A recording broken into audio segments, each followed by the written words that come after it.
Right, breaking చూస్తున్నాం. ప్రేమ పెళ్లికి అడ్డు వస్తున్నారని కన్న తల్లిదండ్రులను చంపేసింది ఓ కూతురు. ఒళ్ళు నొప్పులు తగ్గుతాయని ముందుగా తల్లికి తర్వాత తండ్రికి అట్రాసిన్ ఇంజెక్షన్లు ఇచ్చి చంపేసింది. ఈ ఘటన వికారాబాద్ జిల్లా బట్వారా మండలం యాచారంలో జరిగింది. మండలానికి చెందిన నక్కలి దశరథ్ లక్ష్మీ దంపతులకు మొత్తం 4 పిల్లలు. చిన్న కూతురు సురేఖ సంగారెడ్డిలోని ఓ హాస్పిటల్లో ఏఎన్ఎంగా పనిచేస్తుంది. సురేఖకు సంగారెడ్డి జిల్లాకు చెందిన ఒక అబ్బాయితో ఇన్స్టాగ్రామ్లో ఏర్పడిన పరిచయం కాస్త ప్రేమగా మారింది.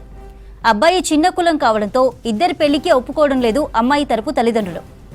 దీనిపై పలుసార్లు గొడవలు జరిగాయి. ఈ నెల 4న సంగారెడ్డి నుంచి సొంతూరు యాచారంకు వచ్చింది కూతురు సురేఖ. ముందుగానే 4 అట్రాసిన్ ఇంజెక్షన్లు తీసుకువచ్చింది. రాత్రి 9 గంటలకు కాళ్ల నొప్పులు తగ్గుతాయని తల్లికి అట్రాసిన్ ఇంజెక్షన్ ఇచ్చింది. వెంటనే ఆమె మంచంలో కుప్పకూలి పడిపోయింది. ఇక ఇంటికి వచ్చిన తండ్రికి తల్లి పడుకుందని చెప్పింది సురేఖ. ఒళ్ళు నొప్పులు తగ్గుతాయని చెప్పి తండ్రికి కూడా అట్రాసిన్ ఇంజెక్షన్ ఇచ్చింది. దీంతో వెంటనే అతను కూడా కుప్పకూలి చనిపోయాడు. ఆ తర్వాత పక్క గ్రామంలో బట్టల షాప్ పెట్టుకుని బతుకుతున్న అన్న అశోక్కు రాత్రి 11 గంటలకు ఫోన్ చేసి తండ్రి గుండెపోటుతో చనిపోయాడని చెప్పింది.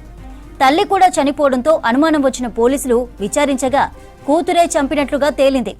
నిందితురాలిని అరెస్టు చేసి రిమాండ్కు తరలించారు.